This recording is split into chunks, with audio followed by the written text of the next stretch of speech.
Gold, trusted gold buyers. మీరు తాకట్టు పెట్టిన బంగారాన్ని విడిపించి ఈ రోజు ఉన్న మార్కెట్ ధరకు కొనబడను. ఏంటి సార్ మహేష్ బాబు రాజమౌళి గారి సినిమా అప్డేట్ గురించి అడగకపోతే ఫ్యాన్స్ ఊరుకోరు. సో ఏంటి సార్ నా దగ్గర ఇన్ఫర్మేషన్ ఏం లేదండి, zero information. But I know one thing, ఎలాంటి సజెషన్ అవ్వబోతుందని ఎక్స్పెక్ట్ చేస్తున్నారు ఆ సినిమా మీరు? There no boundaries for that నా ఫీలింగ్. మనం ఎంత ఎక్స్పెక్ట్ చేసింది మించింది ఉంటుందన్న నా ఫీలింగ్. రాజమౌళి గారు ఎంత పర్ఫెక్షనిస్టో తెలుసు, అండ్ మహేష్ కూడా ఎంత మంచి యాక్టర్ కూడా మనకి అర్థమైంది. అండ్ మహేష్ కూడా ఐ కెన్ సీ ఎంత మోటివేటెడ్గా, ఎంత కష్టపడుతున్నాడు, ఎంత డెడికేటెడ్గా ఉన్నాడు నాకు అనిపిస్తుంది. The way is taking care of everything. So I can see the best of both Mahesh and at the same time Rajamouli గారు.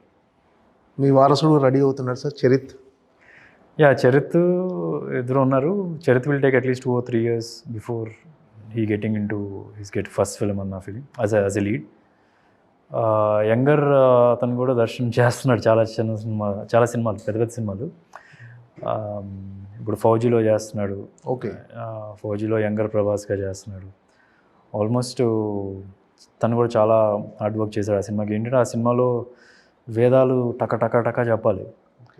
సో అండ్ చాలా నీట్గా నేర్చుకొని చేస్తున్నాడు. ట్రైన్ అయ్యాడు సార్ మామూలుగా? ట్రైన్ అవుతుంది. ఇంతకుముందు కూడా చేశాడు. గూఢాచారిలో యంగర్ అడ్విసేష్ లాగా చేశాడు చిన్నప్పుడు అలాగా. సో మొన్న ఈ సినిమాలో కూడా చేశాడు, రవితేజ గారి సినిమాలో. సో ఈజ్ గాట్ ఆఫ్ సర్లే నీకెవరు దీనిలో కూడా చేశాడు యంగర్ మహేష్ లాగా. అండ్ ఇన్ఫ్యాక్ట్ ఇవన్నీ కూడా ఏదో మా అబ్బాయి అని కాకుండా వచ్చినాయే. మహేష్కి సర్లే నీకెవరు మహేష్కి కూడా తెలియదు యాక్చువల్లీ. అంటిల్ ఫస్ట్ డే సీన్కి వెళ్ళే వరకు నమ్రత కానీ మహేష్కి కూడా తెలియదు దట్ ఈ గాట్ ఎ ఛాన్స్ అని. అంటే సూపర్ స్టార్ ఫ్యామిలీ నుంచి చాలామంది రాబోతున్నారు ఇప్పుడు. రమేష్ గారి అబ్బాయి, నెక్స్ట్ వాళ్ళ కూతురు, నెక్స్ట్ మంజుల గారి అమ్మాయి ఈరోజు. సరే ఏంటి సార్ ఎలా ఉంది మీకు? బేసికలీ ఏం లేదండి, it's nice to have family members in the same industry. కానీ ఒకటైతే చెప్తున్నా, ఎంతమంది ఫ్యామిలీ నుంచి వచ్చినా సరే వాళ్ళు ప్రూవ్ చేసుకుంటే ఆడియన్స్ యాక్సెప్ట్ చేస్తారు. ఆడియన్స్ ఏం పిచ్చోళ్ళు కాదు. And it's not right to say because family నుంచి వచ్చింది కాబట్టి మొత్తం ఈజీ అయిపోద్ది అని చెప్పి. ఎండ్ ఆఫ్ ది డే అట్లాగేమీ ఉండదని నా feeling. Because I seen it my self.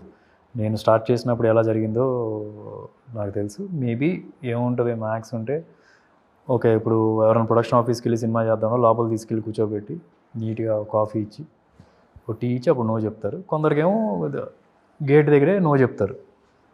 Gate దగ్గర అంటే అక్కడే లేదులేండి అని చెప్పేస్తారు. సో బేసికలీ ఏంట్రా అంటే ఒక కప్పు కాఫీ మాత్రం ఎక్స్ట్రా వచ్చేది, దానికన్నా ఎక్కువే ఉండదు. ఎండ్ ఆఫ్ ది డే మనకు రాత ఉండాలి, టాలెంట్ ఉండాలి, కరెక్ట్గా అన్నీ సెట్ అవ్వాలి. So I think everybody are the same. So మా ఫ్యామిలీ నుంచి ఒక 4-5 వస్తున్నారు కదా, ఒక నెగిటివ్గా తీసుకోవాల్సిన అవసరం అయితే లేదు. Okay sir, all the best. Jatadhara biggest blockbuster అవ్వాలని మనస్ఫూర్తిగా కోరుకుంటున్నాను sir. Thank you sir. Thanks.